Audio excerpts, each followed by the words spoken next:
the song, a skiddly diddly do. Don't you want me like I want you, baby? Don't you need me like I need you now?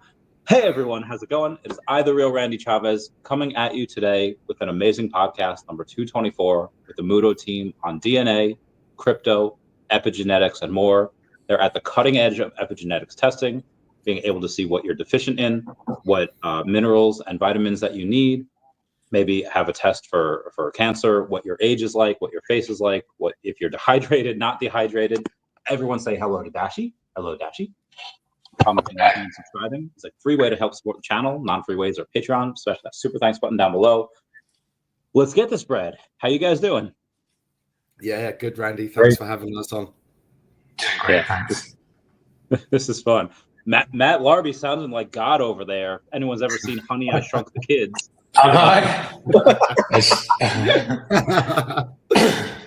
Yeah, I've suddenly all of my microphones on my phone and computer and stuff no longer work, so I kind of got headphones and constant issues. Okay, just don't smite us with your powers. All right. I try not to. All right, very good. So for those of you that don't know, I'm someone that is casually into health, if you ignore the daddy sodas that we have here.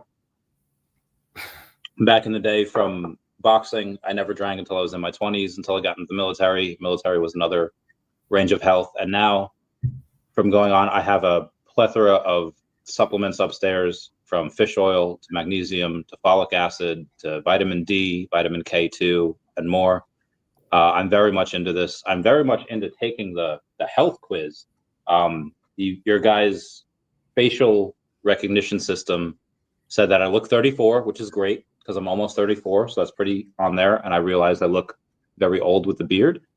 So we're going to go over the Mudo company, what your guys' vision is, the roles that you guys serve, the DNA crypto, and more. So just like quickly for our audience here, thank you, Jason Pena, and the people that are here. Thanks for being a member. A quick 30-second elevator pitch. What is Mudo? Why should we care? Why is it something that, how are you going to market it to the generations, whether your marketing plan is for Gen Z, Gen X, millennials like myself? Tell me.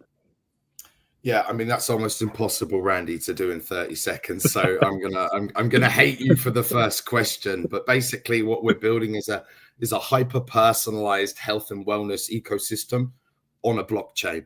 And we're using blockchain technology to really provide data security, supply chain provenance, and enable people to benefit from their health data, whether that be using that data for research or using that data to develop products and then earn a royalty from those products as they get sold. So it's a slightly different concept to what you've heard before in DeSci, where it's like, hey, give me your data, I'm going to go monetize your data. We use your data today to give you actionable steps to being healthy, to improve your health, and give you the option to purchase products designed for you based on your epigenetics. So there's an immediate benefit. But through our platform, as we go on and we explain, the reason why this is so valuable is different to DNA. If you do a DNA test, it will never change. It will always be the same results. And what epigenetics is, which is the science that we specialize in, we're able to analyze your epigenetic markers, which is the layer above your DNA. So we can understand how your lifestyle and environmental factors are affecting your genes. And what that allows us to do is to track how your cells are aging and how your genes are functioning, to then give you personalized actionable steps to improve your health at a cellular level. So I know that went over 30 seconds, Randy, but that is 100% okay. And with regards to the question about who are you targeting, we always say that anybody that breathes oxygen and has a mobile phone can benefit from our platform.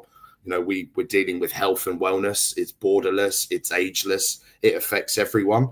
The key tool that we use is obviously a mobile phone. Sadly, everyone spends more time on their mobile phone than they do their health. So what we do is we use the mobile phone as a tool to essentially add value to you and track you. So with epigenetics, we look at your environmental factors, we track your geolocation and pollution exposures, we pull in all of your fitness trackers to look at your sensors. And, you know, as that technology is developing, I mean, to the point now where an Apple Watch is basically a medical device now, we pull all of that data in. So we use that data alongside your epigenetic data, your DNA data, your lifestyle data. And then with the new application we're building in Web3, overlaying that with AI that's going to learn you, understand you, collate all this information and track everything that you do. It's really exciting what we're building. The new application that's coming out built on blockchain, you know, is going to make our existing application, you know, it's just going to blow it out of the water. And we've had great success with our existing application, but the only reason you would buy it is if you had done a test. So it's very much, you know, the platform that enables you to receive those results.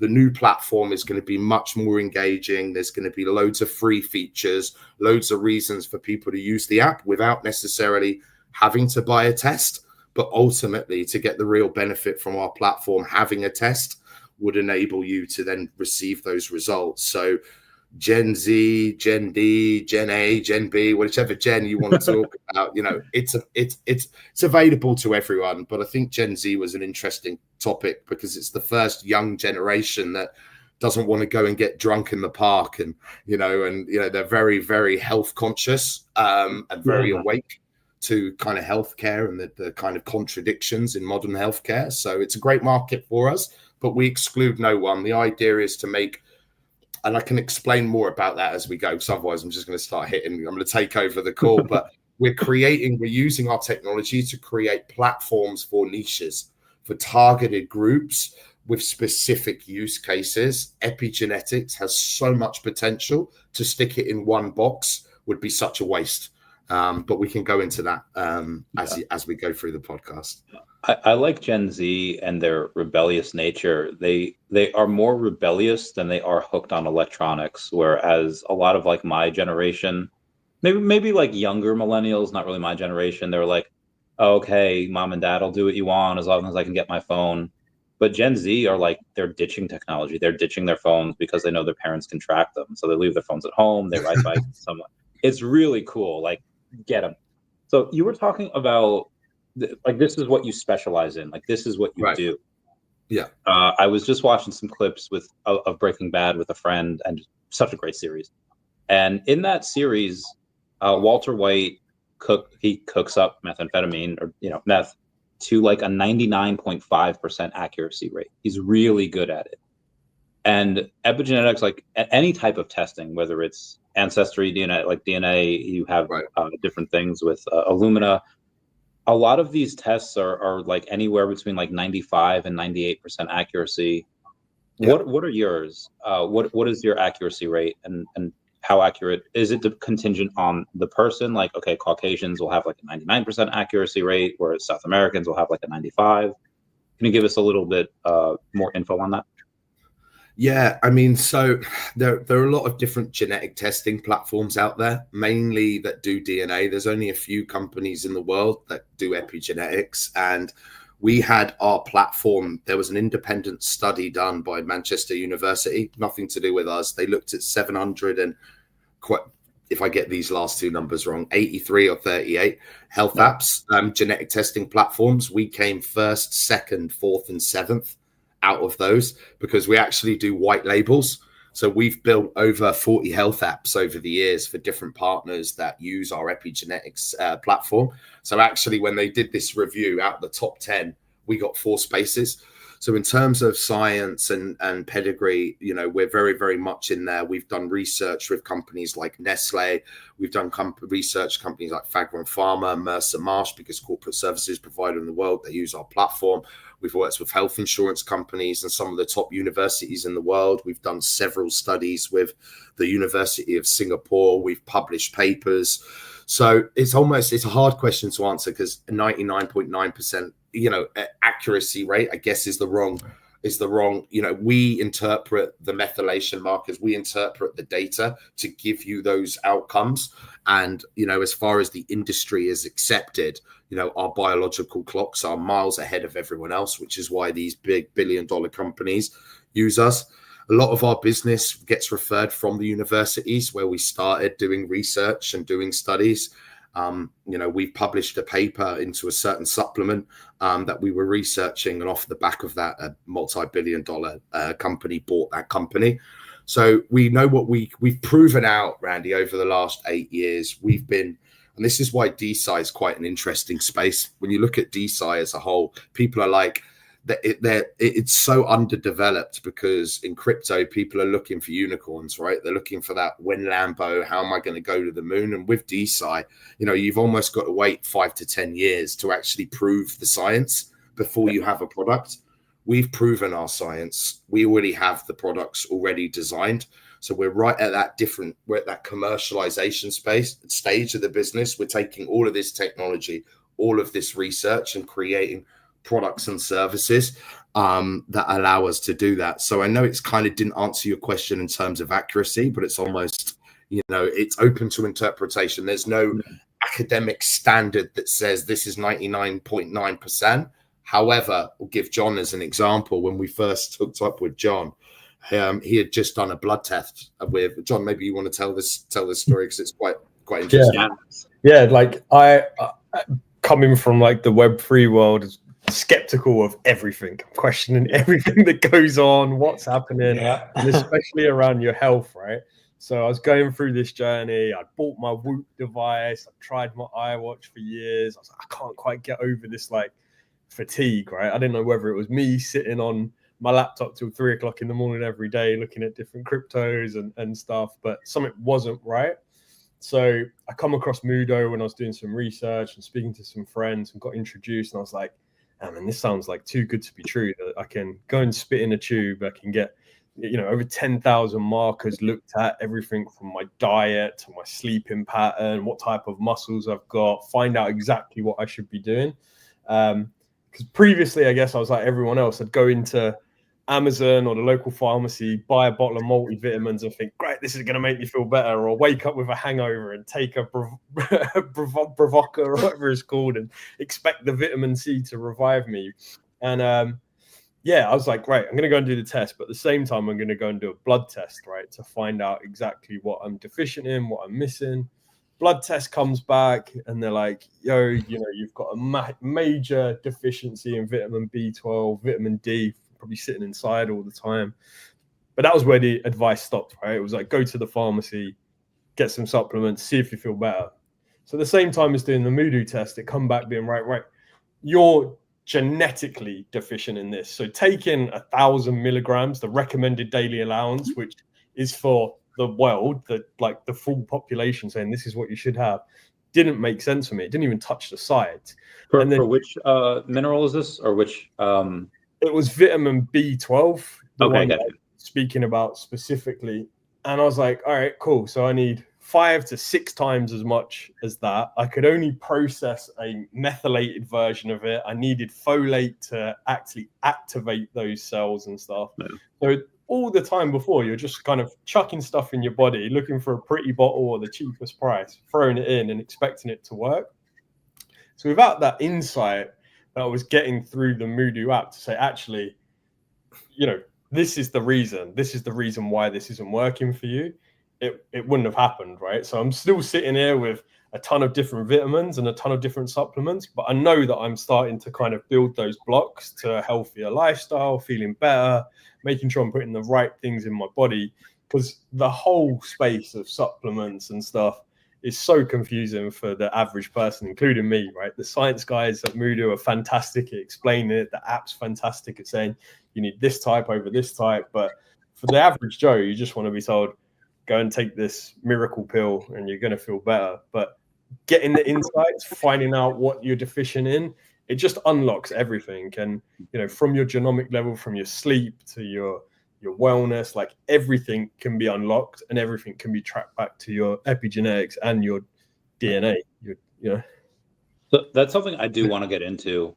Hey, Randy, just to add to that, I've just got one example. John left the funny part of the story out. So when he's got his results, he's gone online and he's bought all of the supplements, right?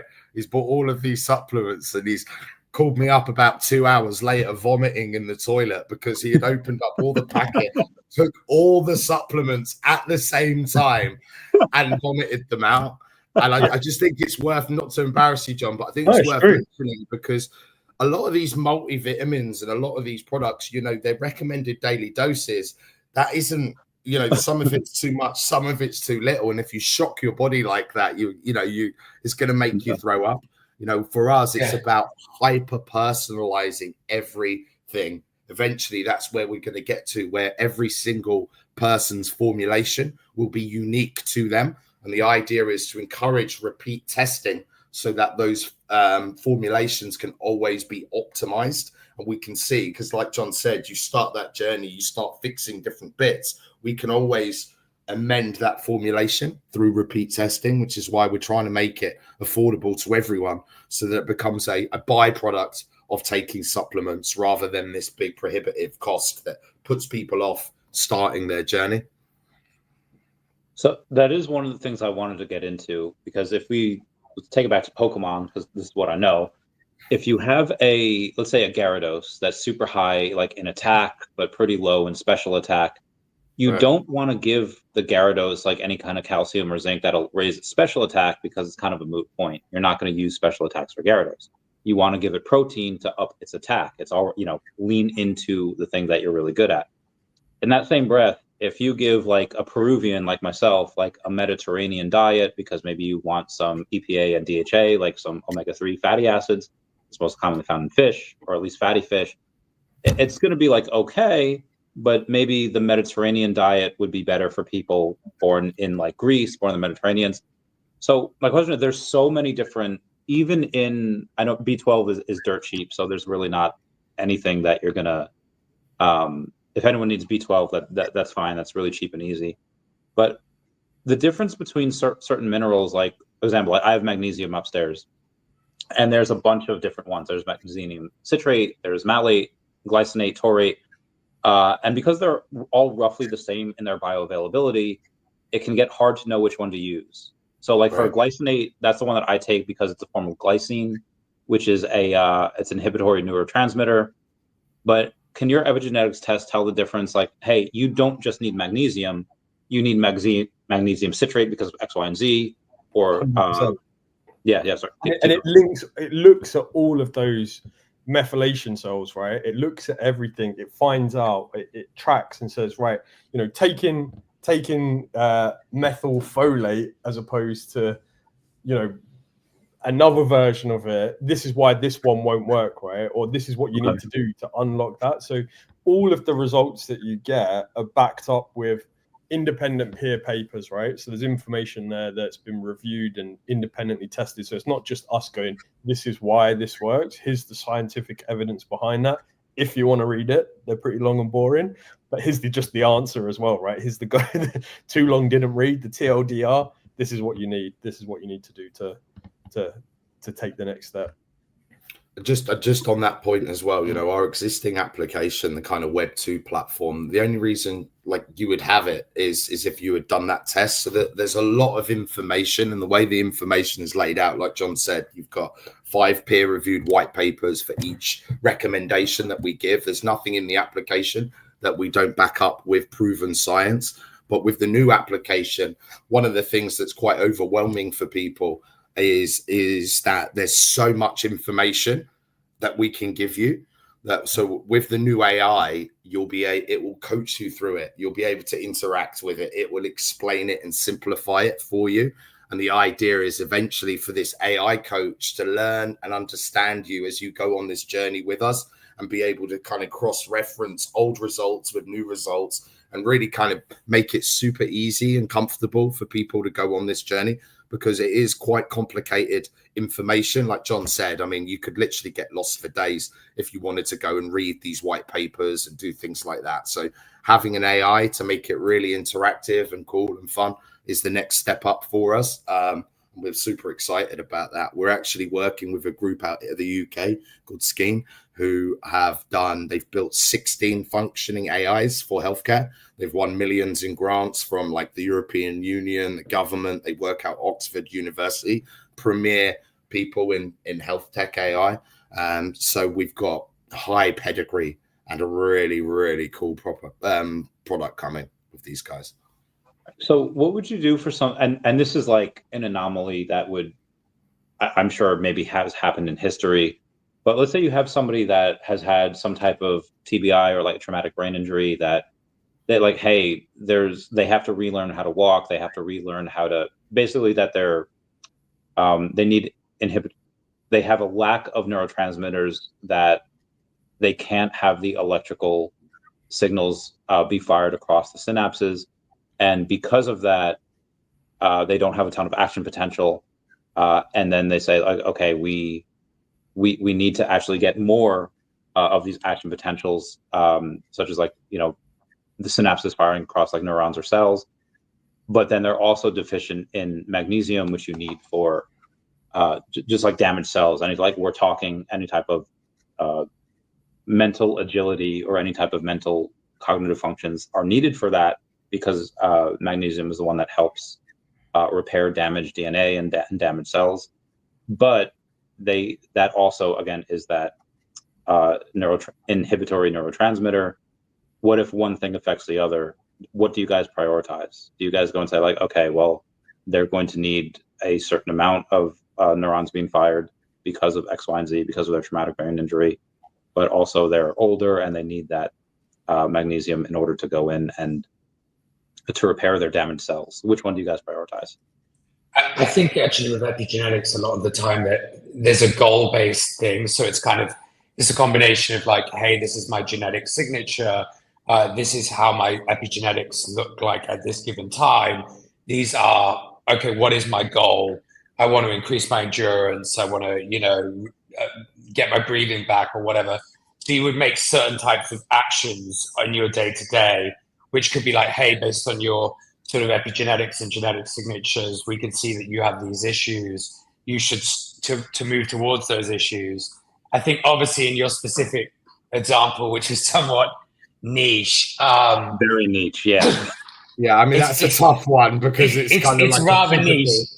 Yeah. Yeah, and I think, obviously you want to stimulate as much nerve growth as possible, but I mean, like from a medical perspective, like that sounds like I think it's actually a really important segue, actually. So there's certain things which an AI should be able to answer. So we have a host of different information on this individual. Maybe they've taken multiple tests and things like that. Maybe they take a test and then the AI sees that there's certain signals inside the data that might, let's just say, lead towards like the possibility that they're having early stage cancer or some kind of issue like this, a serious issue. In that scenario, like the approach is actually that the AI doesn't try to say, hey, don't worry, like, get a beer and sit down, you've got cancer. It's kind of like tries to guide you towards, and Mudo already has like a range of qualified clinicians that's sort of in a partner network. So it would look at those types of very serious signals, direct you towards one of the partner clinics, whereby you'll then come into contact, obviously, with a professional doctor that's able to review the sort of data in advance and be like, okay, so we're looking at something, let's say, non-conventional, something which potentially has a high risk on the on the other side of it, and then they're going to sort of take all of that information and then probably do even more different types of tests, maybe scans and things like this, to try to look at it forward. And say, to go back to your specific example, the likelihood is if they'd had some kind of thing like that, they'd done this test, the AI would want to say, hey, you should be talking to a neurologist, along with maybe you need to check your heart out, because obviously high doses of magnesium can cause sort of like heart relaxation and things like this. So like the more likely thing is that it will not try to push you into too many different, into like too aggressive changes. It would like to make you aware. And if it thinks that there's potential contraindications, then it should always push you towards a specialist.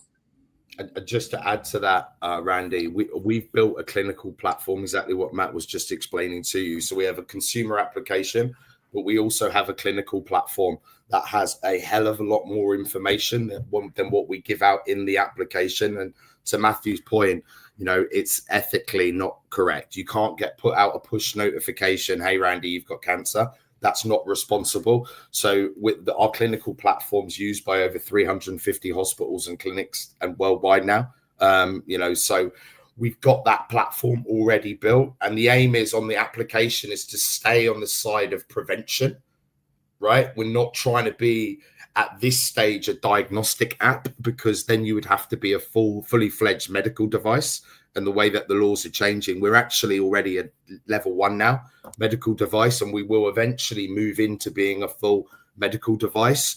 But as it stands now, to Matt's point, you know, we want this to be a lifestyle application that helps you improve your life, gives you the ability to track, measure, and understand what's going on inside of you. But if something's wrong, then we shift you over to the next platform, which is bringing in professionals to guide you through that journey. And I think that's really important for people to know, because what we don't want is, you know, people worrying. Like, people are worrying, you know, oh, am I going to find out this? You're going to find out how your lifestyle is affecting your genes. And then if there are any trigger points, we'll be able to point you in the right direction. We always give a really good example as well with epigenetics and preventive healthcare is, if you're born with 2 twins, one goes and lives in Bali, eats grass-fed beef, meditates, drinks like, you know, fresh juices and lots of water, sits in the sun. The other twin works in London, you know, stressful job, smokes, drinks, does what they shouldn't be doing every weekend. The one that lives in the city has a heart attack and dies at 40, right? And the other one lives to 80. But you're born with the same DNA, but your environment and what you do and your epigenetics, that's what changes. That's why you get sick. That's why people age differently. You know, right. You don't age in a year sense, right? Your body doesn't age like, oh, this is 1 year later. It ages on what you're doing to your body. So our app and the Mudo kind of method is to push out that. So think about longevity in terms of your cells and health.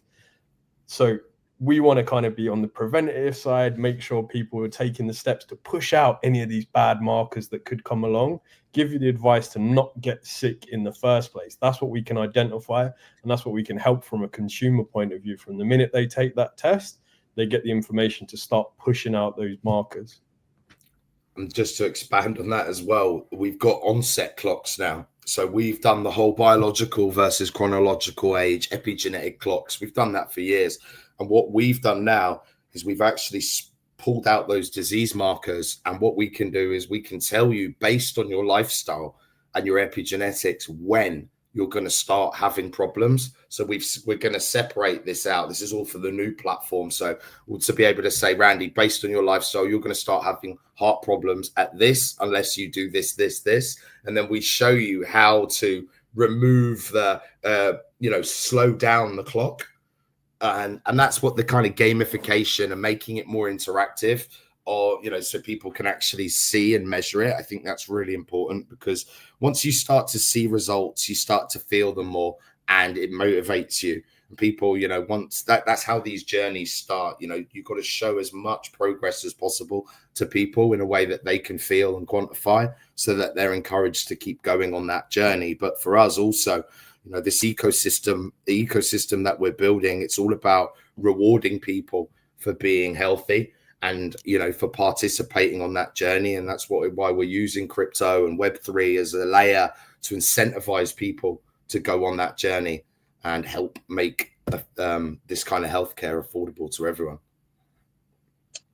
Okay, so I'm going to give you guys a choice here. It's going to be like one of those old school goosebumps. I'll take the red pill. Let's go. So if anyone remembers those old school goosebump books where they say, like, if you want this person to do this, go to page 33 or go to page 69. Everyone comment nice down below with 69. So I'll give you a choice and we'll go whichever way you want to go. Fish or cancer? Give me which one you guys want to go. Which path do you choose? The fish or the cancer? Let's go for the fish, man. I don't want to talk I don't about want cancer. let's go for the fish. Okay, so if you take somebody that has let's say I'll use John's example, someone that is living in Bali that probably eats a large amount of fish all the time, that is really high in EPA and DHA, omega-3 fatty acids. And then you take their twin that were separated at birth, and they are in London where they do not have that amount of fish. They're really deficient in those omega-3 fatty acids, and they smoke. If you take somebody that has high amounts of EPA and DHA, let's say like 8% of their omega-3 fatty acid index, and if they're about 8%, they're going to have the same life expectancy as somebody that does take someone from Bali that smokes and also has that high EPA and DHA fatty fish and index. They're going to have the same life expectancy as someone that does not smoke but has a very low EPA and DHA fatty fish index. So my question to you guys would be, how do you go and address that? Because supplements is where a lot of people can get filthy rich. In America, I can sweep my pool table and I could put those contents in a bottle and call it omega-3s. And I could say like, hey, these are omega-3s. And again, in America, that you can do that. Maybe when Trump coming in, I mean, that's changing, Randy.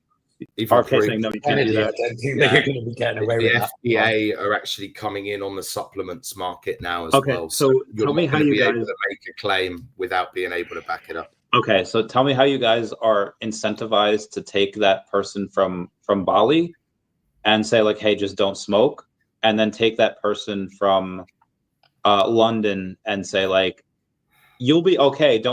You can continue smoking, but just take our omega-3 fatty acids. Or how do you guys go and say like, you can take our omega-3 fatty acids and it's going to be X amount of dollars per month, or you can just eat some sardines or Alaskan caught salmon and it'll be X amount of dollars per month. Just give me kind of the roundabout cost analysis on that. I mean, we as it stands, we do recommendations right now today in our existing app. So we advise people on nutrition and advise on the supplements that they have. Within the new application, it'll be click buy. They'll be able to buy those personalized supplements immediately. So, I mean, we're encouraging people to kind of we're trying to make it as easy as possible. I think to the kind of context to the question, everyone's unique. I know people that have drunk, and I know a 75-year-old Indonesian billionaire who used to fly every day, smoke, drink. I mean, this guy would outsmoke you, outdrink you, anything. I mean, the guy was an absolute animal. You got to invite him to the party. Yeah, I mean, that guy was rocking. And I said to him, so I work with him a lot. I said, Hans, why do you keep going like this? You've got loads of money, you've got all this, like, why do you keep going? And he said, boss, the day I stop working is the day I die. And when COVID hit, he was dead within 3 months because it was the first time in his life he had to sit still and he died. So people are different. You always meet them guys that can drink a bottle of whiskey, get up the next day, or, and they're fine. And then there's people like me that drinks 2 glasses of whiskey the next day. I'm hanging, sweating, I'm beaten up, and just the way people's bodies process things. So it's hard to give a one size fits all answer, Randy. And that's the whole problem with healthcare. It will never be one size fits all. We are all unique. So, everything's different. It's about identifying your unique dispositions, your unique features, and then us being able to then motivate you to do that. I mean, I just want to address something that's come up twice on the screen where you talk about supplements is where people get filthy rich. And I completely agree, because supplements, the market in supplements, the margins are absolutely enormous. And same in big pharma. Look what happened when Trump did that I can't remember the name of it, when he went to the pharmaceutical companies. He's like, nah, you're not allowed to sell for a higher price than the lowest price that you're selling people's insulin. I remember it in the Twitter days. People are like, oh my God, like thank God, like my $1,000 is costing me $40. It's actually disgusting. It's actually disgusting that people cannot get the healthcare that they need because they cannot afford it because of all of these middlemen. So to the point, yes, we're building a supplements business, but the only reason we're raising this money is so that we can cut out all of the middleman.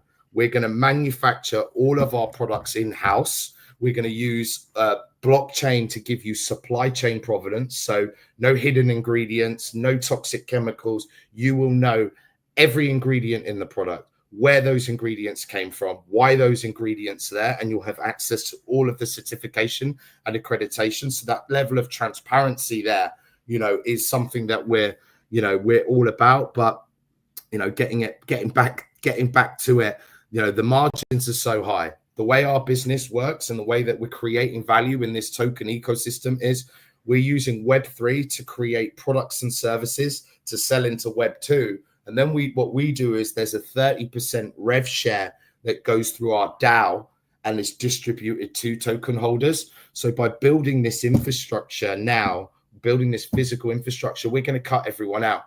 Our supplements, if you're a holder of our token, so there's two ways you can benefit. If you're a Web2 user and you just want to use the token to get a discounted product, create some microtransaction, happy days.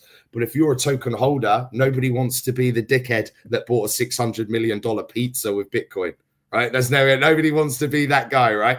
So we offer staking rewards and incentives. So if you like the token and you believe it's going to grow, you can still benefit from those discounts, holding that token and unlocking that. But we're talking about making this affordable to everyone. So to get every nutrient that your body needs on the base level, we're looking at less than $3 a day, right? So, that is something that if you go to Costa, you go to Starbucks, you go anywhere, $3 a day is less than a cup of coffee now. So you can get every nutrient that you need. And kind of bringing it back to the point is, the idea is even if you want to go and eat McDonald's, or you want to sit in front of the computer all day, or you want to live a shit lifestyle, if you take these supplements, you're at least going to have a lot better health and outcomes for doing so. So, again, you asking really tough questions that are hard to put into boxes because it's so personal. You can't put something so personal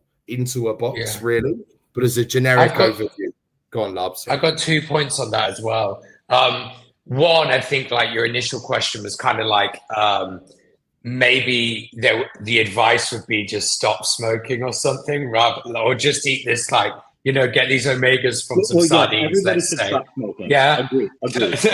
Yeah, but I think the interesting thing about Mudo is that one, there's this cutting edge diagnostics, and then obviously this pool of data that we've sort of generated from 65,000 customers, and then we have the supplement side of things, which is, let's talk about it as more of a, it's a baseline, a shortcut to be able to get the correct nutrients that will be personalized to you.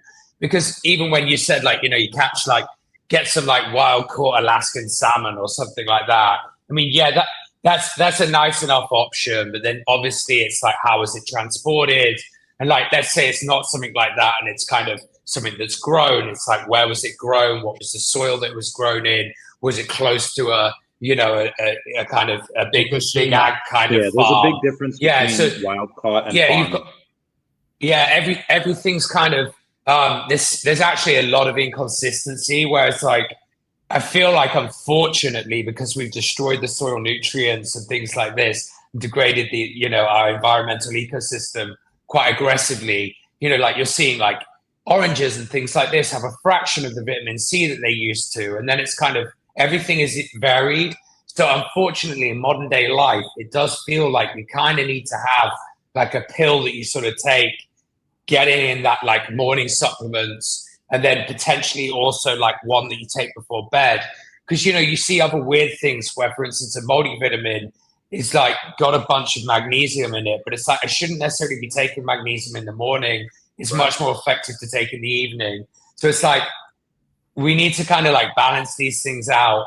And the beauty of implementing kind of AI and this sort of daily, or let's call it a journey that you can go on with that, which is personalized to you, is that you can kind of, the more info you give it, it's hey, I ate this, or I'm thinking about eating this. It's oh, maybe add some spinach to that for this reason. And there's simple like modifications that you can do that obviously help with like bioabsorbance and things like this. But they're like, there's so many variations to it. And then you add the unique individual and their DNA and epigenetics that it's like, it's really actually impossible for humans, even if you're like a Hollywood celebrity spending tens of thousands a month on this stuff, you know, maybe then you can get like the best advice that's like really defining you these diets. And even then you're going to get bored because the diet is, you know, you paid for that one diet and you're like, I need a new one after a couple of months because I'm sick of these dishes. So, you know, I think like you know, you're in a really nice inflection point where kind of the genetic machinery is like come down to like a decent price. The ability to sort of like microdose and produce sort of personalized supplements, and then sort of AI, both we've kind of had it for at least 10, 15 years, a lot of obviously like back end kind of big data and machine learning and things like this. But now with LLMs on the front end, you're able to kind of crunch large, complex topics and data sets and make them sort of seem like they're digestible to your average consumer. So I think that's kind of where you see this whole bridge. It's like, if you can do the testing, understand where the person is, send them some supplement, then they do another test. They say, hold on, I do feel better. The tests are looking good. And then you slowly take them on this journey. Then like after a year, there's something like, I can't even believe where I was. And because you've cut most of the middlemen out and you're not also trying to sell a cure, you're just saying this is preventative healthcare. And you're able to understand how you feel and also be able to see with cutting edge diagnostics actually how it's affecting, you know, at a cellular level. I think this whole combination just becomes like really potentially massively main scale. Like that's, you know, you can see glimpses of it, but you're looking at like $1,000 to $5,000 for a single test, and it's basically just doing DNA. And it's like really like, okay, cool. I know that I have this, this, and this, but then it's sort of like that actually feels like it's going to create more like anxiety in my life, because it's what I want to know is, okay, I'm here, but I want to be here. How do I make the steps to get there? Okay, I'm in a slightly different place now. Okay, what's the next thing I want to focus on? Okay, let's try that. So I think that's kind of enough of a ramble for me. So there's, I understand the amount of people, like it's easy for, okay, most people are deficient in vitamin, at least in America, vitamin D, magnesium. Like, okay, if you're deficient in one thing, take X amount, like let's say if you're deficient in like the omega-3 fatty acids and you're in the bottom like 4%, take 2,000 or take 2 milligrams a day or 2 grams a day or 2,000 milligrams a day of fish oil, and then you can get from the bottom 4% to the top 8% very, very, very quickly. That part is pretty easy to go and diagnose and be like, okay, you'll be more efficient, you'll have better cardiovascular health, you'll lessen the amount of risk that you have for any type of cardiovascular issue, even without the use of like K2, anything, the amount of the stuff that would prevent the arteries from hardening. But let's say you have two people, one is from somewhere in Europe, doesn't matter where, because in Europe they had made illegal the use of glyphosate, which is like the chemical used in herbicides to kill weeds and a bunch of that stuff. And then you have someone that in America, are you going to go and view somebody's file from America like with prejudice, saying like, okay, you're going to need X, Y, and Z because you are in America and they use a lot of glyphosates in Roundup and all these farmers using these things to prevent the squirrels and prevent these pests, prevent these things from happening?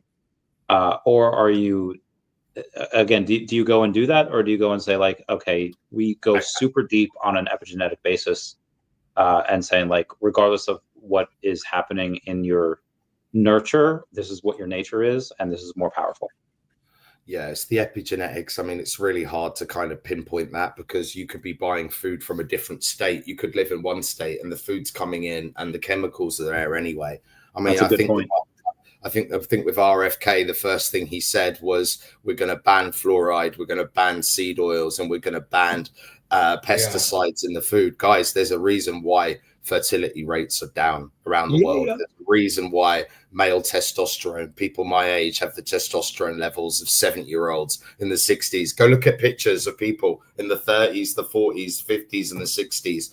on the their beach. arms are twigs. Their arms Bro, are twigs. but you don't see any man boobs. You don't see any love handles. You don't see any of it. All of this shit happened when processed foods came into the mainstream, and you know that's something that people are starting to kind of understand now. There's no reason. I watched a video of Times Square, and it was filmed like in like the 40s or like just after the war, and it was just like on a time lapse of people walking past in Times Square, and they did it again now, and you literally just see like slim, trim, everybody slim, trim going down the road, and now you see walking around like, you know, really big people with blue hair, and you know, it's like the world's gone a bit crazy. They've eaten such bad food that their hair's gone blue. It's gone blue.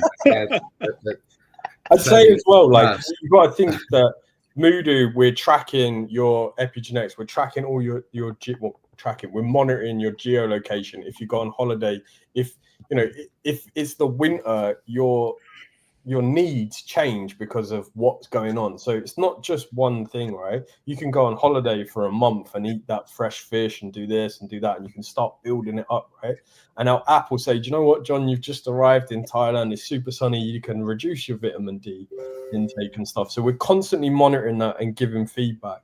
And I can see some of the questions someone asked about how we get that information. It's through spitting in a really small tube, a saliva test that lasts for ages.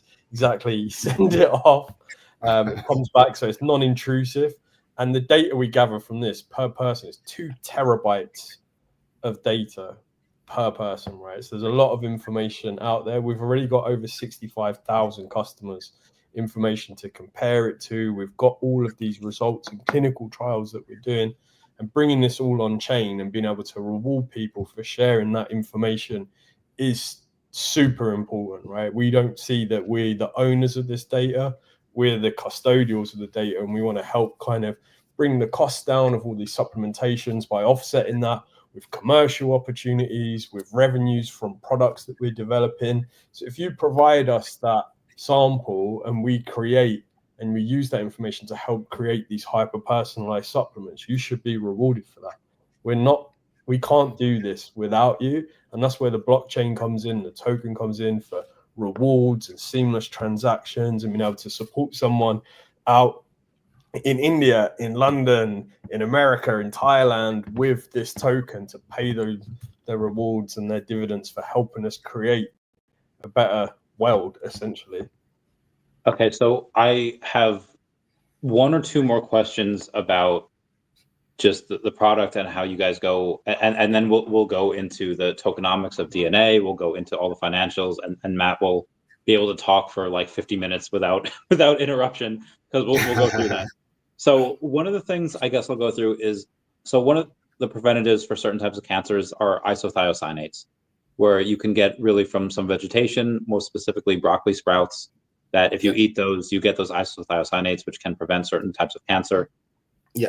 Do you guys have, and I have to utilize the trains, I promise I'll listen to the answer and I'll be back in like 30 seconds, but do you guys have supplements for isothiocyanates? If so, what are they? Or do you guys just be like, hey, you don't need any of these supplements, or we don't have those, and you could just eat broccoli sprouts, or et cetera?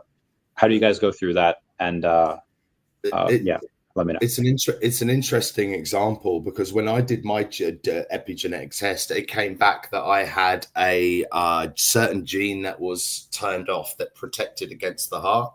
So it was pretty much guaranteed that I'm going to have a heart attack. And there's quite a lot of members in my family that had heart attacks. So that was a genetic thing through my family. Our CEO, Nathan, his family, he had the certain gene that would protect you against cancer. So all of his kids, he didn't have that gene. So all of his kids take broccoli supplements every morning to kind of provide that protection. So that's definitely something that we're aware of. But no, we're not.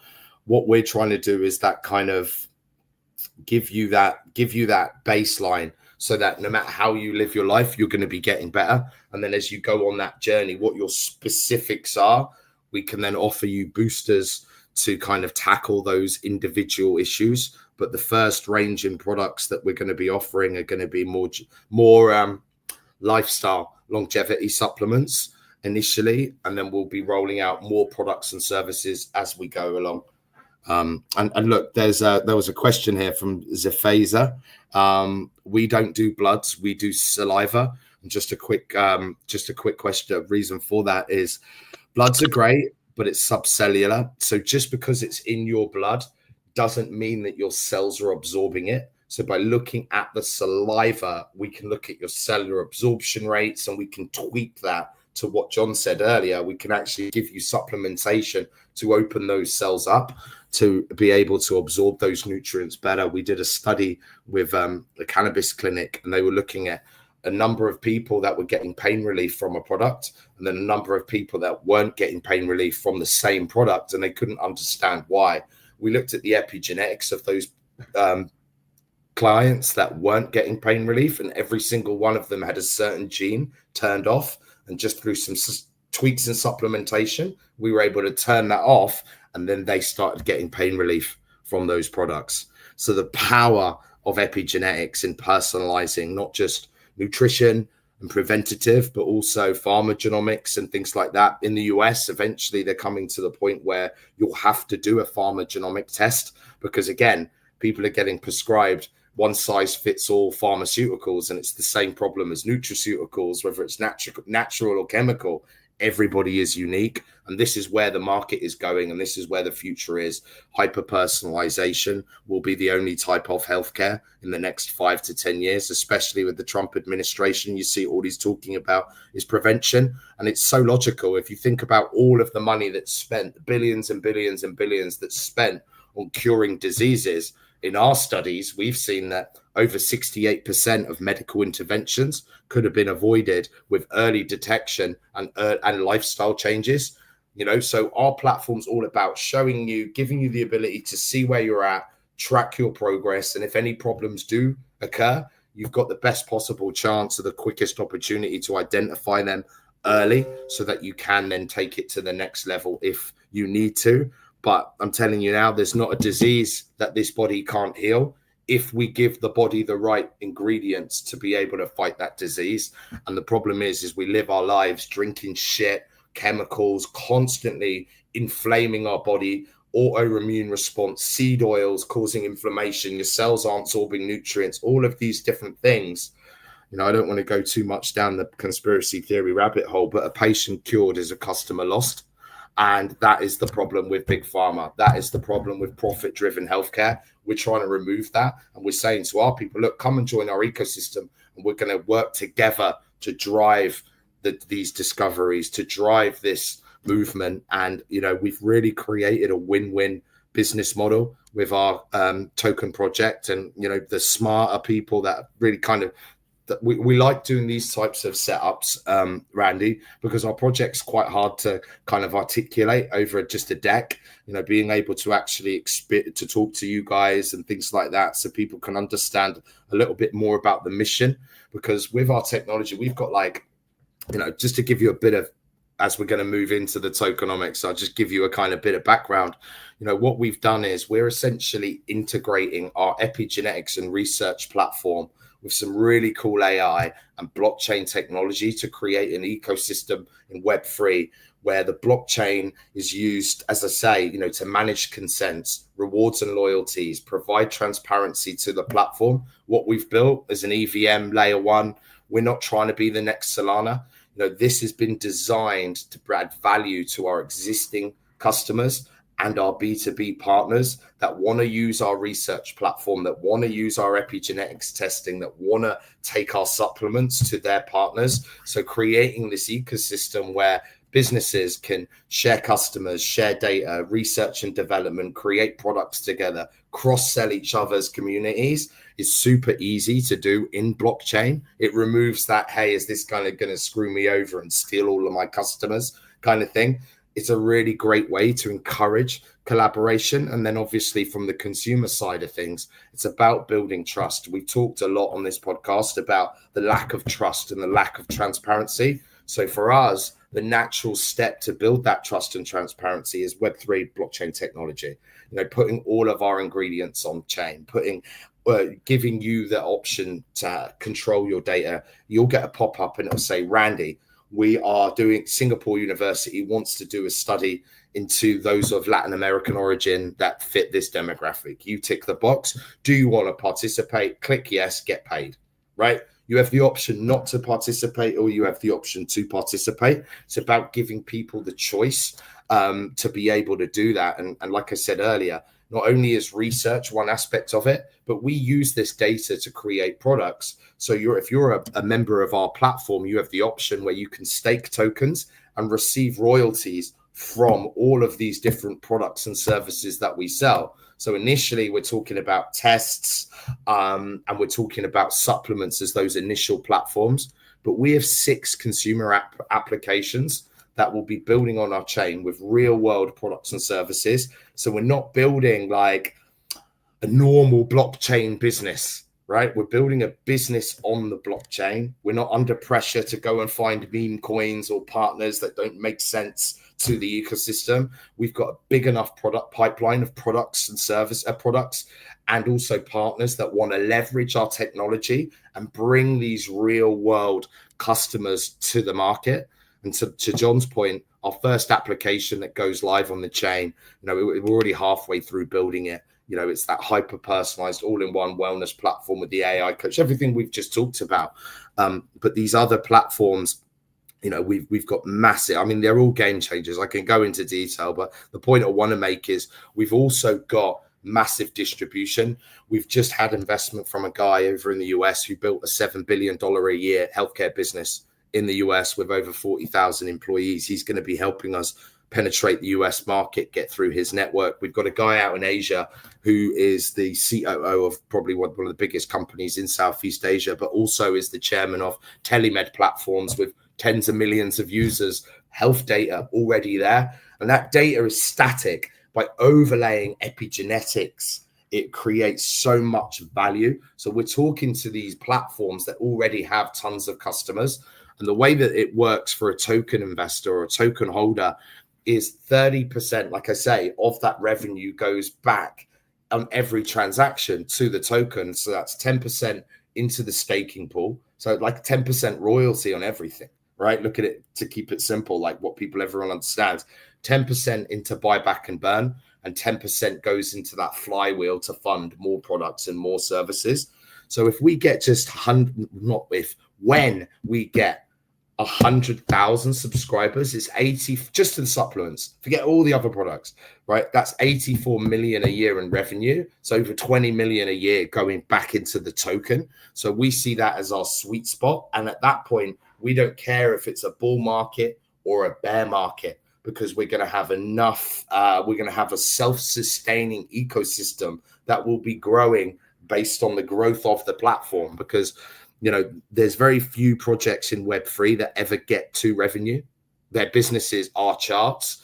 Our business, we're using the blockchain and we're using Web3 to blow our business up, to monetize 8 years of hard pain and suffering and research to create these products that we know work and we know will have huge benefit to people. So as those revenues come in, rather than what you see in DeSci is, you do a DAO, you raise your money, you invest in research. You do another DAO for another project, you raise your money, you invest in research. None of those DAOs are showing any growth or any return because you've got so long to wait. With ours, we're looking at bringing in revenues to fund future investments rather than having to keep rolling more products and end up giving our community a portfolio of projects that are all stuck in the mud.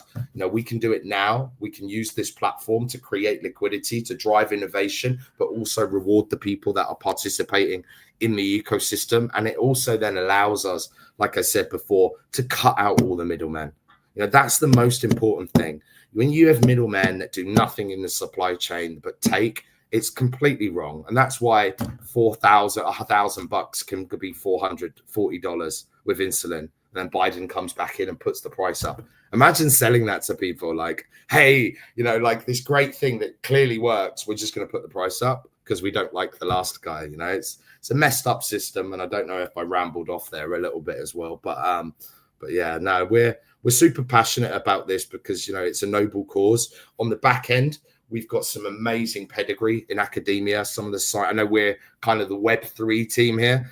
So there's probably not enough grey hair on the screen to kind of give people, they're probably thinking these young guys, but no, we work with some of the top guys in the world in longevity. Dr. Richard Su is head of aging at King's London. He was at Oxford as well. He's our chief science advisor. We've got Dr. Kahn, one of the biggest blood testers in the UK, works with tons of professional athletes. We've got a couple of in-house geniuses. We've got a big medical team. So yeah, look, we're locked and loaded. Let's go into the tokenomics. This is the bit where I can shut up and Matt can go into it. But I guess what we're trying to do now is open this up now and start building our community. We've been working in stealth for so long. And now really we're kind of opening up next week, like an opportunity for the kind of general people to get involved. We're going to be doing a small pre-sale to finish off the seed round, which is, super great valuation based on what the potential of this business is. I'll let you ask the questions rather than go on it, but we're happy to go through anything you want to know. That was great. So I'll get to a bunch of these questions in a second. The face is saying 5,000% magnesium, 3,000% calcium. Is that like healthy? Be advised, the facer, if you're someone who is of African American descent in London, where you have that black skin, where people can really be broken down into like fruits and vegetables. Right. Black person's probably more towards like an avocado that has that really healthy layer of protection against them, including the sun. If they're in right. London, where there's not a lot of sun and they already have that layer of protection against the sun, they're probably going to be deficient in vitamin D, as opposed to someone who is in Caucasian descent, which are like walking solar panels, living somewhere in Africa where they're getting a lot of sun. They're probably like not deficient in vitamin D at all. So it's just going to depend on the person. So right. I guess one of the first things I'll talk about, as you guys said, like 10% going into buybacks and burns. How do you guys prevent yourself from becoming a security? Because that does hit one of the problems of the Howey test. Do you guys say, well, we can do that because of X, Y, and Z? Tell me X, Y, and Z. Or do you guys say, well, now that President Trump is in and he's going to fire Gary Gensler and do X amount of things, we're not worried about that. Just tell me your guys. No, we've got a DAO in place. So all the revenues go to the DAO and the DAO distributes that. It's an automatic byproduct of the ecosystem. So everything on each transaction, it's automatic. It's not through our efforts. It's the collective efforts of the community. So people know that if they buy a product on that platform, it's contributing to the DAO, which then rewards people for being a participant in that DAO. So the DAO, as far as current legislation, it kind of keeps us on the safe side of being a security token. Ultimately, as well, it also gives people the ability to kind of have a little bit of input in the ecosystem and the kind of projects that we'll be funding downstream with the revenues that come back to create the flywheel. So yeah, the DAO at the moment kind of keeps that very, very clean. Yeah, there's also the aspect that you've got tests that are essentially generating data. Data can be used to generate products, can be shared with researchers for a fee. So any point where, for instance, an individual were to contribute say they take a test and then they decide to contribute that data towards us to develop a product, then ultimately it's really that they've just essentially licensed or said, hey, I will give you a license to use my data for research for this specific purpose of producing a product. Therefore, I want a royalty back for that. So we would see it more as rather than it being like a classic Howey test where you think, hey, look, this individual has just bought something, sat there and passively is returning some yield. It's actually the culmination of a bunch of different people, which is actually the way it happens anyway now with medical research. Yeah, Glaxo comes along or one of the big guys, and then they say, hey, hold on a second, we need a bunch of people that look like this. Let's find 1,000 people that are XYZ. Let's now go and pay these guys in order to do this thing, sign a contract, and then they develop the product from that. And ultimately, in that scenario, unfortunately, the people that first tested and were, the foundations of the product get nothing back. And I don't really see, in fact, there's a lot of reasons why. I mean, you'll see like across social media and stuff now, you know, people will generate content on X or stuff.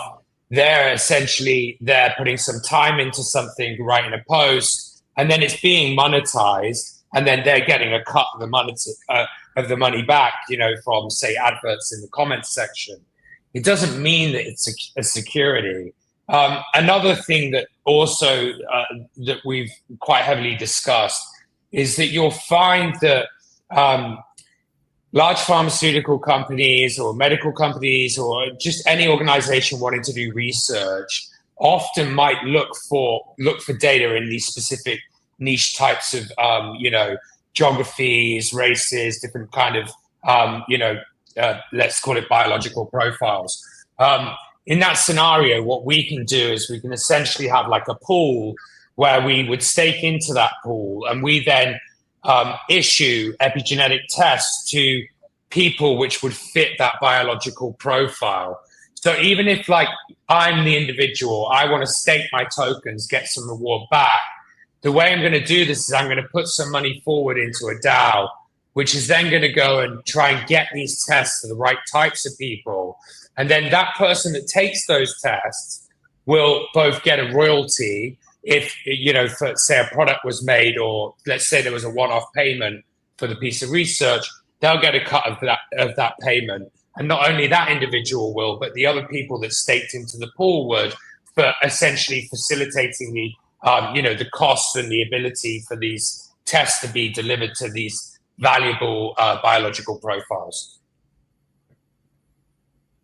Thank you for that. That was for that very in-depth answer. So one of the other things I'll ask you, Matt, is about the 20 million a year that's going to go back into the token.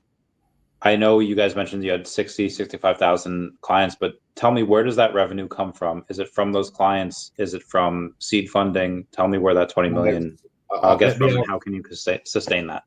Yeah, I'll answer that bit. It was so that's the example. When we get to 100,000, so I just gave you a round number, 100,000 subscribers just to our supplements.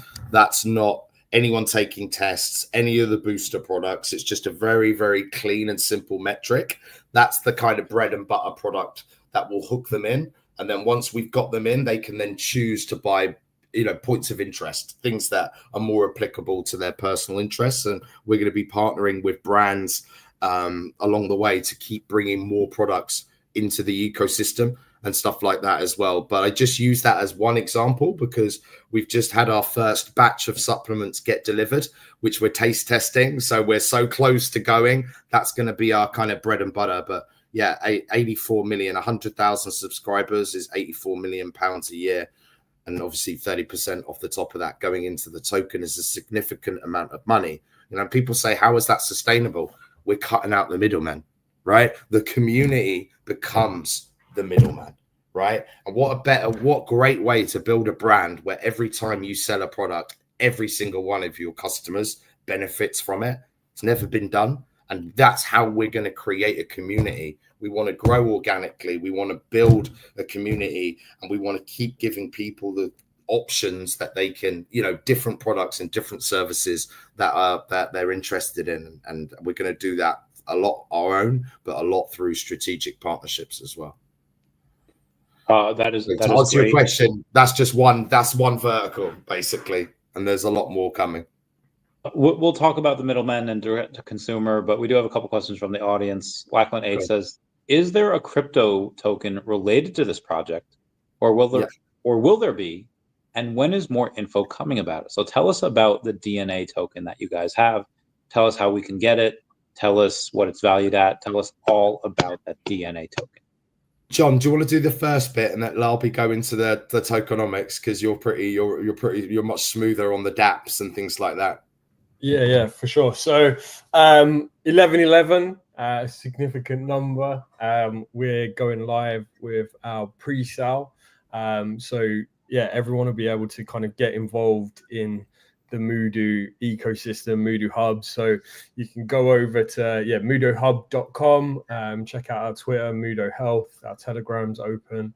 The information about what's coming is on there. We're just finishing off building our new website out. We're going to have a specific DApp where anyone can go on KYC, register their wallet, submit their purchase, and lock in their tokens. We've got a load of stuff going on over there at the moment. We've got a brain training game that's live in Telegram where you can get some rewards and airdrop tokens. But yeah, 11/11, everything opens, everything's geared up for excitement. And yeah, I'll pass over to Matt to talk about the ins and outs of the token. So there was a website back in the day, or maybe it was a website, it was a company called Lumosity. And Lumosity said, like, hey, if you play these games, you can increase your crystallized IQ or liquid IQ, whatever it was. Yeah. And I played them, and they were fun. It was good. I got better at the games. But then it came out that, well, if you play these games, you'll get better at the games, but it's not going to increase your IQ. Can you explain how your games can help increase intelligence and help increase health, as opposed to just getting better at the games? Well, look, so we've actually got a massive partner who do all of the cognitive testing for like DVLA, Air Force, airlines. They've been going 30 years. They've got Air Force is best. Let's go. They've got 30 years of proven science that back up that if you play these games, they will improve your cognitive health. You got you know, how many people do you hear about that work their whole lives, relatively healthy, never have any health issues? They retire, and within 2 years, all of a sudden, the body breaks down and they get sick because they stop using their brains. And then once you stop using your brain, it starts shutting down. It's like a muscle. So really, it's about triggering that, playing those games, and keeping the brain active. But yeah, without taking too long on the answer, yeah, we've got science, like everything that within our cognitive games and things like that is backed by 30 years of science. So the aim is we've actually got a platform. One of the applications that will be built is Mudo gaming, and the main focus is around cognitive games, but it's all about gamifying that healthcare journey for gamers. And actually the information in it will be unique to gamers, because there are certain health conditions like tennis elbows and just physical and cellular issues that gamers as a group are starting to get, and it's such a massive market. So we've designed supplements specifically for gamers, because I think there's a lot of supplement companies now trying to look at how do we penetrate the gaming market, and the products that we've seen are like, you may as well be, you know, mainlining, you know, pre-workout into your eyeball. It's so bad for you, like it's not good. So you've got all these gamers jittery and jacked up drinking these energy drinks that's so bad for them. And then they can't get to sleep properly. And even if they do sleep, they're not getting deep REMs. And so we've created a product for the up and the down of gamers. So we did a lot of background. Nathan's CEO, he has a background in gaming. We've worked with esports teams and stuff like that. But it's about using this technology to target niches rather than trying to make it fit everyone. It's a personalized platform. So personalizing the information and the products to specific demographics is something that we're going to be doing. And I know I've kind of digressed from the question there as well, and I apologize. But yeah, man, I don't know, went on a waffle as well. We waffle in the UK, Randy. I love that. So you guys mentioned talking about seed rounds you guys have done. Yeah. How many seed rounds have you done? What was the valuation of those seed rounds, and how does that affect the valuation of the token? Are they different? Are you keeping it the same? Tell me about that. Yeah, the latest tokenomics are the tokenomics we're kind of going forward with. We've got 1 million left from, there's a pre-seed, a seed, and a private round. We've got 1 million left from the seed round, which is what we're putting out to the early kind of private pre-sale that we're doing to give everyone the opportunity to get in at that price. But Matt, do you want to talk about the token and that? And by the way, I'm just turning my camera off for 2 seconds because I'm about to wet myself and I don't want to do that live. So I'll just let it run down my neck. Too, then. All right, cool guys, 2 seconds. Yeah, sure. So yeah, I think as Sam was saying, there's about $1 million left in the seed round. That's been at 31.5 mil FDV. There'll be a private round, and we look to list probably around 45 to 50 mil FDV. And then, yeah, with the market cap coming in at around $1 million, at listing. Primarily, the token is obviously we have built. There's already a test net. Can you explain that one more time? Where you said fully diluted at 45 million, but then market cap coming in at 1 million. Can you explain that? Yeah. So I think the market cap without liquidity is just slightly north of $1 million, and with liquidity is about 1.4 million. Is that from market cap being circulating supply? Yeah, market cap being circulating supply times fully diluted valuation. And that's just of the token, not including the. So where does the 45 million come from? Is that from the Mudo Health? No, company? I was just saying the round that comes after seed. So seed round was done at a 31.5 mil FDV, and there's about $1 million left there, and about 1.8 raised. And then the next round that will come out, or the private round that will come after, will be at about 45 mil FDV. Okay, and when does that happen? That one's more on John. Okay, John. So yeah, the 1 mil that we're going out for 11/11 post that, so we don't expect that to last more than like a few days. Probably we've had like a lot of interest. We've got a lot of people waiting to buy in. Then we'll probably list that either if there's still large public demand from the KOLs and people that we're working with to fill that up. We'll carry on our website raising, or we'll list over on one of the Launchpad partners we're potentially going to work with before our TGE in December. Okay, so right now, if we were to try to get involved, how do we go and buy the token right now? Who do we talk to about? You go over to www.muhdohub.com, and on the 11th of the month, so Monday, we're starting our kind of big marketing campaign, and that pre-sale DApp will open up. You'll be able to connect your wallet, make your purchase, and then you're locked in. So 11/11 is the magical date where everyone can get involved. Okay, so just MUHDOhealth.com. What is the minimum and maximum? MUHDOhub.com. Sorry, what is that again, real quick? MUHDOhub.com. Copy. www.MUHDOhub.com is where you go for the pre-sale. And what's the minimum and maximum amount that people can do publicly, and then privately, what is the minimum and maximum amount as well? Good question. Yeah, I don't think there's like a strict min-max. There's going to be some special bonus options on there that are starting from 1 ETH that will allow people to get access to some free kits and testing, and that goes all the way up to 4 ETH. With a year's supply of testing locked in, some additional discounts. So I don't want to give all the secret sauce away, but on the 11th, tune over. There's some booster packs, there's some special bonuses, there's some special reward options as well for locking in early. But yeah, Mudo Hub. Invest. So in the new Pokemon TCG game, it's kind of the more you spend, the more you save. Or if you put in $100, you'll get more packs of Pokemon cards to rip, as opposed to putting in $20. So you could potentially get a year's free testing that's worth over £1,000, all the way down to your first test, right? So you can get involved with the kind of whole consent to earn mechanism. You can get your Mudo epigenetics test. You can get that from 11/11 essentially. Sign up, make the purchase, 1 ETH, you get your free kit.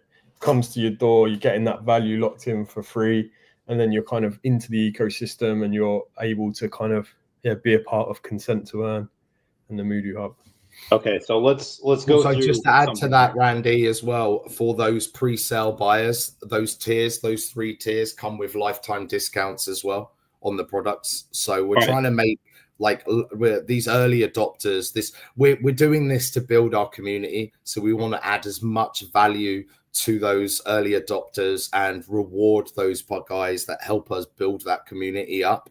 So yeah, this is really a great way for us to kind of introduce ourselves, have a call to action with the KOLs, because we've been working in stealth. It's so hard, like I said, to build a community when you're working in stealth mode. But now we're going really heavy on the public. We've got some tier 1 partnerships with some L1s that we're doing as well.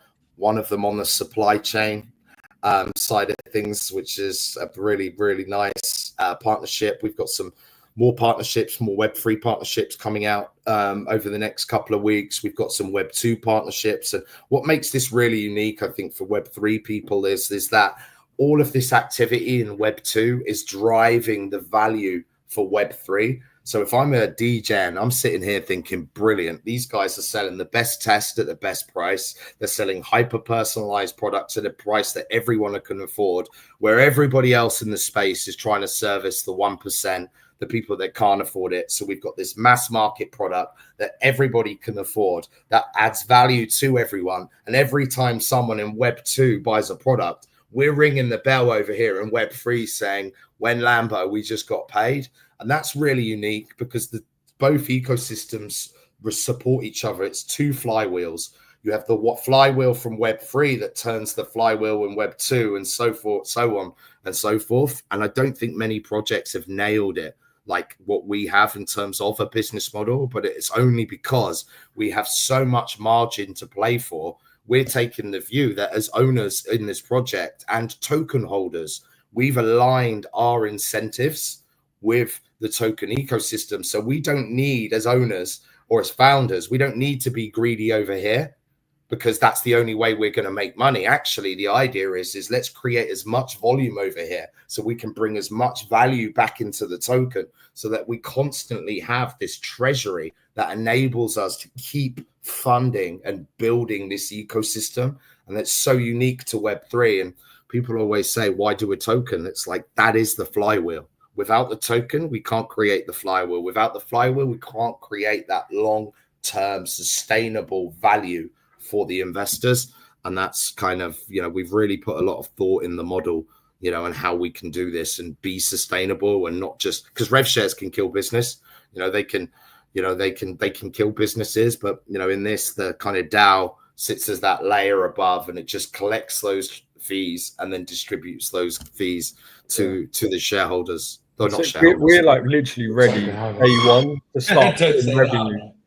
We're literally ready day one to start rewarding our holders, right? We're not waiting on additional partnerships, on news, on this. We've got a successful business in Web2 that's generating revenue, that's ready to reward our ecosystem and grow with them.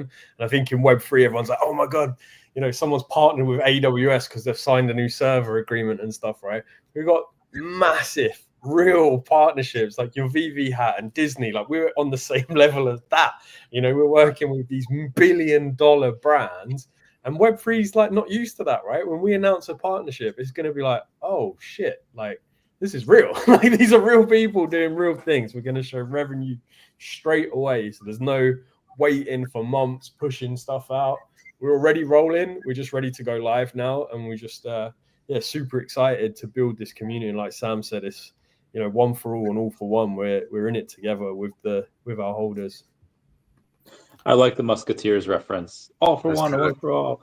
So as I go in and I'm about to take this Mudo test right now, let's go over a couple of things. You guys have said that for this, you already give discounts for people that are going to get in early. Obviously, that's just the utility that you give.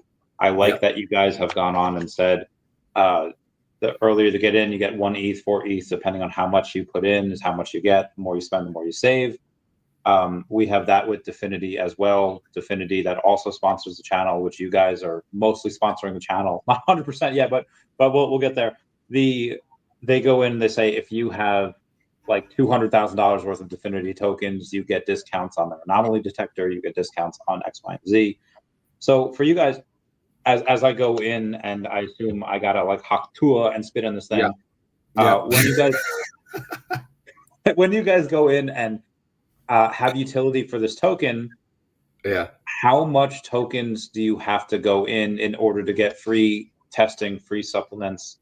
Is it 50,000 worth of DNA, $250,000 to DNA? Let me know how much as I go and get this bread.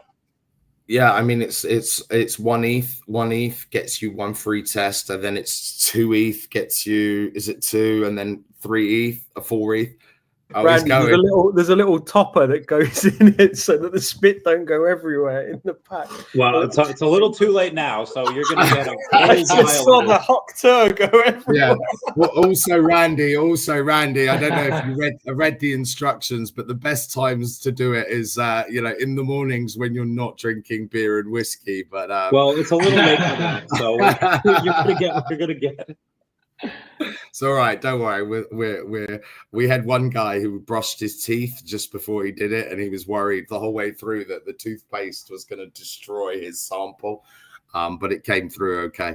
But that will take you a while to fill up. People think that you can just it's one spit. Do I need to fill it up? I don't need to fill it up, right?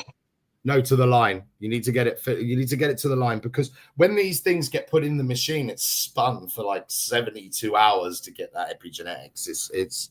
You definitely need like a decent saliva amount. Okay, so do you guys go and spin it like? Do you guys do like an autoclave? Do you guys do like what are the counterbalances of it?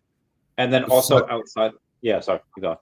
No, well, I don't want to give an answer that's factually incorrect, because this isn't my area of expertise. But we use the Illumina machine, which you know all about, Randy. You've worked with Illumina, or you've been an investor. Illumina, yeah, I didn't work for them. I just threw a bunch of money at them back in the day. Yeah. Well, no, I mean, but look, you know who they are. They kind of they own the market on genetic testing, so they own the machines that all of the labs do. And we will actually be buying, with the funds that we raise, we will be buying our own machine. And the reason for that is we are intending to crash the price of genetic testing so that we can afford to give away those tests for free to people that subscribe to supplements. So we're not just saying, hey, subscribe to supplements. We're saying, hey, subscribe to supplements, and we'll give you a test to prove that those supplements are working. And if not, we will find the formulation that works for you. That level of transparency is just unheard of in healthcare, and all of these other brands in the longevity space, in Web 2, none of them offer that back to their customers. All of these brands are collecting data, so when they IPO, they're going to get their billions, and nobody's going to benefit from that. So this is very much, to John's point, this is a power to the people platform. This is a community driven platform. It's why we have a DAO, not just to get around the security token aspect of it, but to engage the community. As we go on our journey, we're going to have the opportunity to fund studies, to fund research, to fund products, to fund services, and we want that community engagement in the decisions that we make. I'm by the way, Randy, I didn't think it was going to go longer than an hour and a half. Me and Matt have got a pitch in 20 minutes, so I can feel this could go on for hours. But let's go. Any like hard and heavy questions that you want to get out. Okay, so we'll get them out. Fire questions. So you're talking about taking out the middleman, and you have the Illumina machines that you're going to buy, which again I love. So tell me, how else are you guys going to be vertically integrated? How else are you guys going to be cutting costs? And this way, let us know what the margins are. Let us know what they are right now, what they're going to be after you purchase those Illumina machines, and go from there. Yeah, so again, on a DNA test, it's a much cheaper than an epigenetics test. Epigenetics takes a lot longer for that to do that. I mean, at the moment, the cost has been going up because we use third-party lab provider. But by cutting them out, we can reduce the price, we believe, by about £18 per test, which might not sound like a lot, but when you add it up, on scale, it's a pretty significant savings. So vertical integration at the moment, we own all our own IP, all of the algorithms, all of the research, that's ours. The digital application, that's ours. We've just partnered with a supplement company in the UK, which is they have done the nutrition for Great Britain Olympics teams, for professional sports teams, international sports teams. So it's a very high pedigree in athletics. So on the supplement side of things, we'll be manufacturing our own products. We'll be doing our own testing. So from the kind of supply chain to the kind of user journey, everything is in-house. And then, with the blockchain, what the idea is to obviously have our own layer one, so that again we're further reducing costs. We don't want, if you're buying a £25 product and your gas fee is £25, you're not going to buy that product. So ultimately what we wanted to do was to build our ecosystem first, and then bring in partners that we can plug into other ecosystems and bring that value in. But we very much wanted to build the foundation. So what we've built is the foundation of this ecosystem, and now we're kind of layering in cool protocols. We've partnered with the Secret Network, for example, on their confidential computing and their privacy piece, because let's say that there's a study for genital herpes, right? And you've been selected for that study. You don't want people on chain seeing that you've just been paid for a genital herpes study. And I know it's a crude example. I stole John's favorite example. That was his line, but it's a great example because people don't want to know that. When you're dealing with healthcare, the transparency on the blockchain is crucial, but there still needs to be an element of privacy attached to that when it's coming to people's personal health data.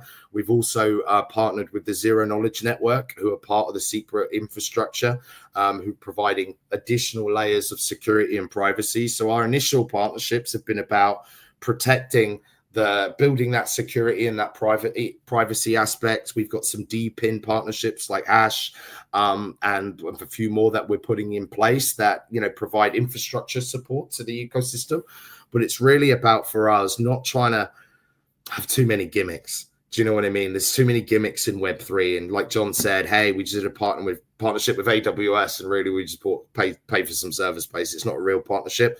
Like on our supply chain piece, the guys we're partnering with do the supply chain for Walmart, DHL.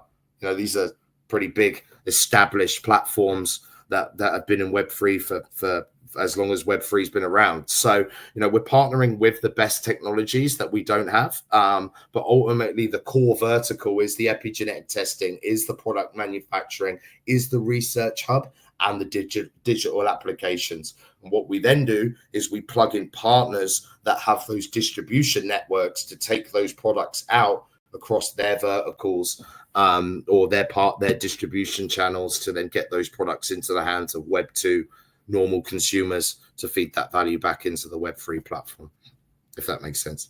Yes. And I guess one last thing I want to ask you before we talk off camera a little bit. You guys mentioned AI a couple of times. Which AI program do you use? Do you guys use Grok? Do you guys use ChatGPT-4? Which AI program do you guys go and take part in? So at the moment, we use AI on the back end with our bioinformatics platform. Like John said, you've got 2 terabytes of data on everybody's epigenetics test. So that's able to kind of process that, runs the algos, and spits out the kind of outcomes. The new AI will communicate with the back end. And this is all about, it's an AI assistant, essentially. It's an AI health coach. That hasn't yet been built. That's something that is in the roadmap on the development side. But like I said, our developers have built 16 functioning health AIs and have received millions in grants and work out of Oxford University. So they're super credible. They advise the UK government on AI and data and things like that. They built the NHS's migraine app and stuff like that. So we've got really, really, really high pedigree. But yeah, look, I'm Randy. We're going to be working together for a long, long time. We're going to be back on the show when your results go live to walk you through the results. We could do another episode and just bring in the science guys and the tech guys and go deep down the rabbit hole.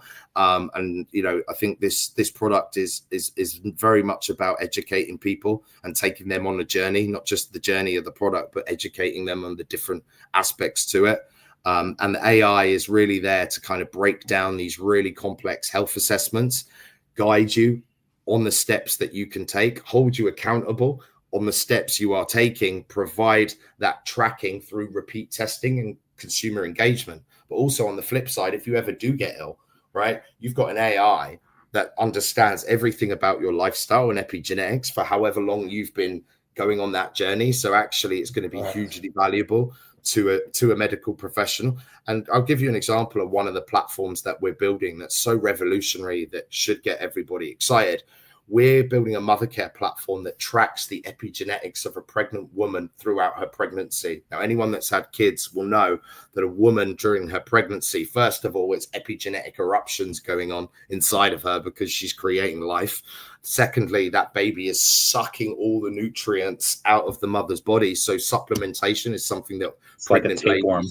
Right. They need that. So being able to offer that mother an AI coach through the pregnancy, tracking her epigenetics through the pregnancy, personalizing her nutrition through the pregnancy, and then when the baby's born, giving the mother a platform where she can track the cellular development of her child from the day it's born for the rest of its life with an AI that's going to track everything. Your child's diet, your deficiencies. It's going to notice all of these things so much quicker.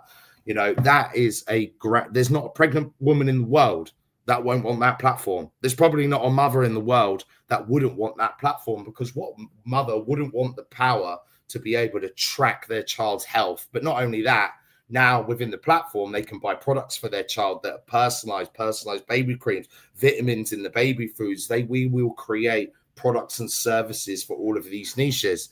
And we've already built the tech.